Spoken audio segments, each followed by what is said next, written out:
সম্মানিত শহীদ পরিবার, আহত সহযোদ্ধা এবং উপস্থিত সকল সাহসী প্রাণ, আমি ফাহিম হাসান, এক তরুণ কিশোর।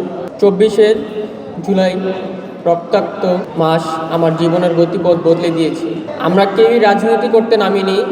আমরা চেয়েছিলাম অধিকার, ন্যায্য বিচার এবং স্বৈরাচারের পতন।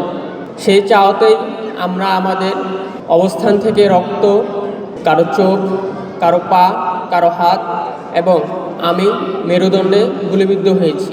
কিন্তু বিশ্বাস করুন, আমিও একটু আফসোস করি না, কারণ আমি জানি আমার এই ব্যথা শুধু আমার একার না, এটা আমার প্রজন্মের ন্যায্য অধিকারের প্রতীক।